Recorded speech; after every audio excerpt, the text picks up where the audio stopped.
grooming, like grooming a werewolf, to groom John Laurinaitis for JR's spot. He couldn't hold his jock, so now he's walking in his shoes.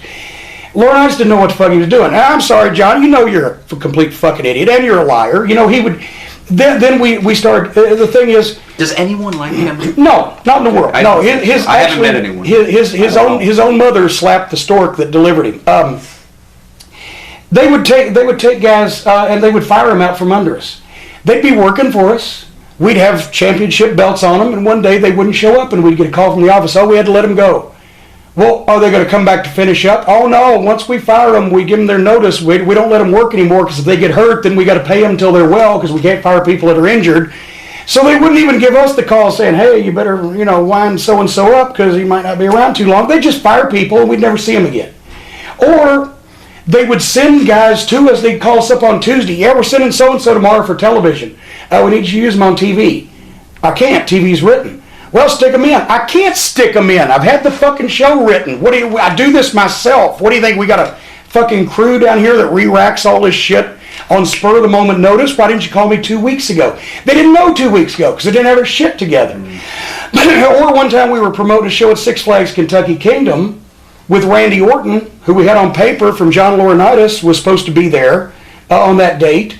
And Tommy Dreamer calls us and says, well, he ain't going to be there. He bought a non-refundable vacation for his family. Well, why did he do that? Well, I don't think John ever told him. Then Laurinaitis says, oh, no, it was Dreamer. Dreamer didn't tell him. And Dreamer says, no, that's bullshit. Laurinaitis is the one that was supposed to tell him, because Laurinaitis is the head of this fucking bowl of fruits and nuts. You didn't know who to believe. You just pretty well knew not to believe John Laurinaitis.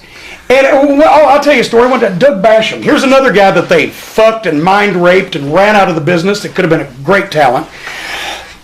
He looked great. His physique was tremendous. He was an old-time worker. He could talk. He was really getting it. He had 7 years experience in the business. I'm using him as my top heel. Danny Davis's nephew. And so he was Danny's first student, and Danny had really taken care. I'm not saying nepotism. I'm saying Danny really took care training him because he was family, and he was good. He was real good. He's my top heel. He's got long hair, and he's cocky, and he's wearing the black leather pants. He's ripped, and he's great, right? He walks in TV one night. He's bald-headed. He looked like a 40-year-old truck driver. I said, well, what the fuck did you do? He said, well, I was at, they had me come to Raw, and Creative wanted to see what I looked like bald.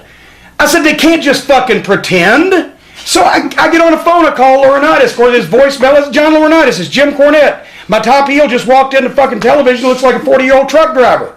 Would you please tell this alleged creative team that if they can't fucking pretend or imagine what a guy looks like bald, give me 2 weeks notice, I'll book him in a hair match, I'll shave it, and I'll sell some tickets. Thank you, fuck you, bye, boom. It was constant.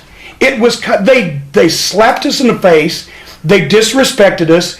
We had trained close to 100 people who made the full-time roster, guys and girls to some extent, either started in OVW, were signed, we found them and then they signed them after we trained them, or they were signed by WWF and sent down there and we trained them, or they were already in the business but they spent some time getting polished before they went there. No other developmental program that they ever had lasted a year. No other developmental program they ever had did anything but leech off I tell a lie. Leech, except for Les Thatcher in Cincinnati. Everybody else leeched off of them, took their money, never made any money of their own, never had a real promotion Pinocchio, and never produced any talent. But yet there we were, and they're going, they used us like a storage closet. They sent us rings we didn't ask for because they wanted us to have WWF rings, including the WWF ropes.